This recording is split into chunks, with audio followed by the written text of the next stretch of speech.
You lost the negotiation before you even sat down. You lost the respect of that room before you opened your mouth. You lost the attraction of that woman before you bought the first drink. Why? Because you are predictable. Human beings are hardwired to hunt. We are predators.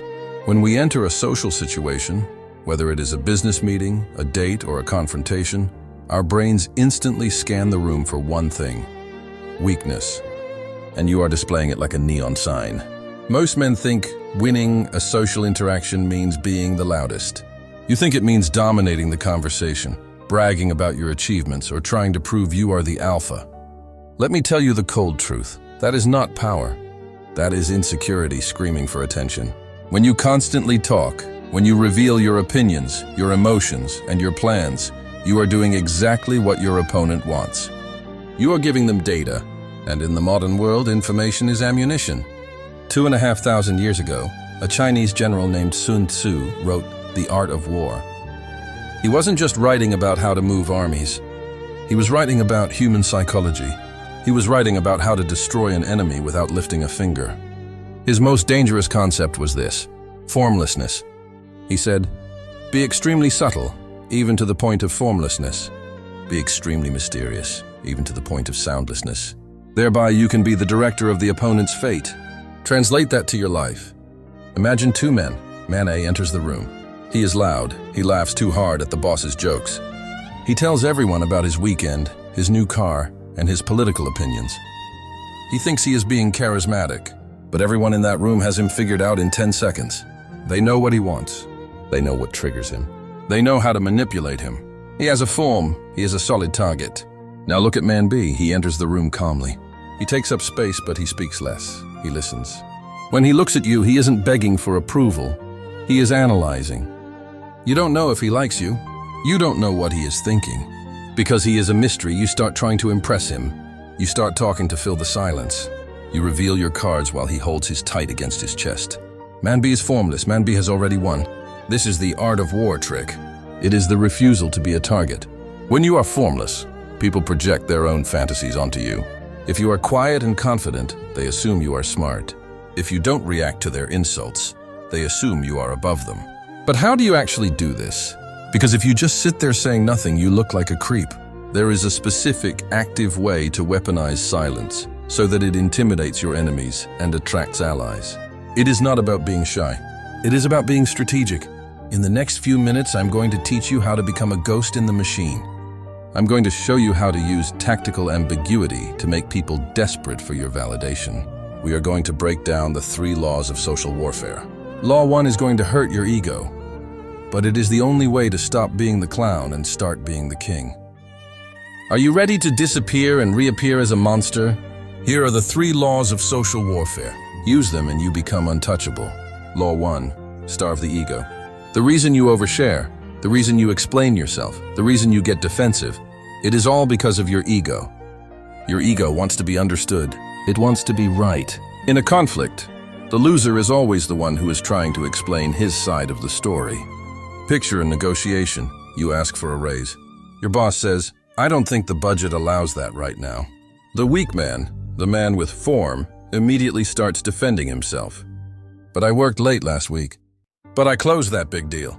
He has handed over all his power because he needs the boss to understand his worth.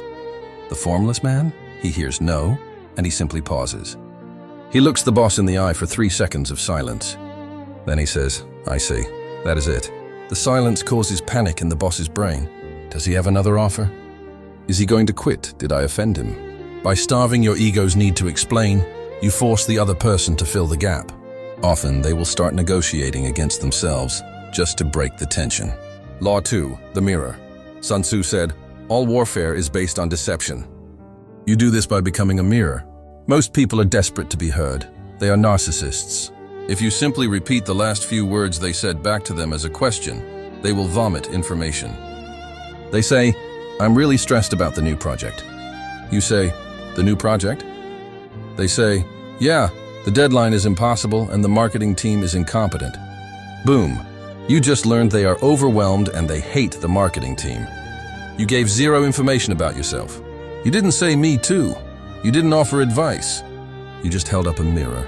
When you do this, people leave the conversation thinking you are a great listener. They feel connected to you, but in reality, they know nothing about you. You are a ghost. You have all the leverage because you know their cards, and they don't know yours. Law 3, the sniper's pause. This is the physical application of formlessness. Weak men react instantly. Someone insults you, you snap back. Someone asks a question, you answer immediately. This speed signals submission. It shows that their stimulus controls your response. You are a puppet. To regain power, you must detach the trigger from the gun. When someone asks you a difficult question, like, "Why should we hire you?" or "Where were you last night?" do not answer immediately. Take a breath, look at them. That 1-second pause signals that you are processing, not reacting. It shows you are not afraid of the pressure. It signals that you are the prize. When you answer too fast, you look like a servant trying to please a master. When you pause, you look like a king considering a request. You are probably thinking, but won't people think I'm weird or distant? No, they will think you are powerful. But there is a danger here. If you are too cold, you become a robot. You become unlikable. You need to know how to use strategic warmth to cloak your formlessness. This is the final piece of the puzzle. This is how you make them love you while you control them. In the final section, I will show you how to combine these tactics into a daily habit, and I will give you the ultimate challenge to test this today. If you only use silence, you become a statue.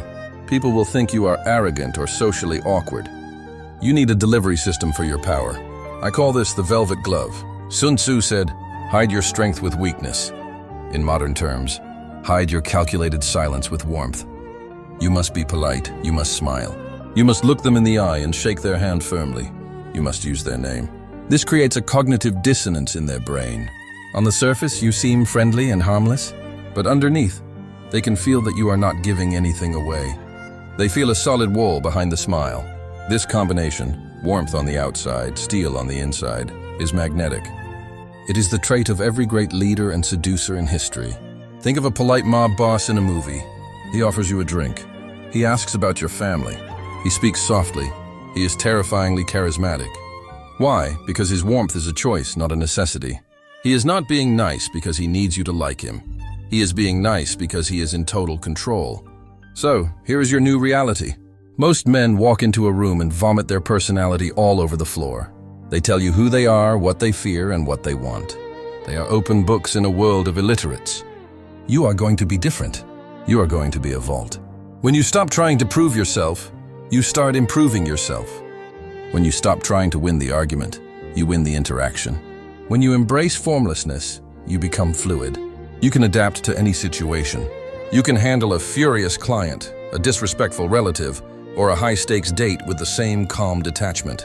You are no longer a leaf blowing in the wind. You are the wind, but I have to warn you. This is not easy. Your biology will fight you. Your ego will scream at you to speak up, to brag, to defend yourself. Killing your ego is a daily murder. You have to wake up every morning and choose to be disciplined. The world is full of noise. It is full of weak men shouting to be heard. Do not join the noise. Be the silence that cuts through it. I want you to test this immediately. The next time you are in a conversation, play the game. Do not reveal a single opinion. Do not tell a single story about yourself. Just ask, pause, and mirror. Watch how the other person behaves. Watch how they seek your approval. You will feel a shift in the energy. You will feel the power returning to you. If you are ready to adopt this philosophy, if you are ready to stop being a target and start being a strategist, I want you to leave a mark below. Comment the word untouchable. Let that word be a reminder of who you are becoming. A man who cannot be manipulated. A man who cannot be read. And if you want more of these cold truths, if you want the manual for navigating a world designed to keep you weak, then subscribe and turn on notifications. I am not here to entertain you. I am here to wake you up. Now go out there, keep your mouth shut, keep your eyes open, and win.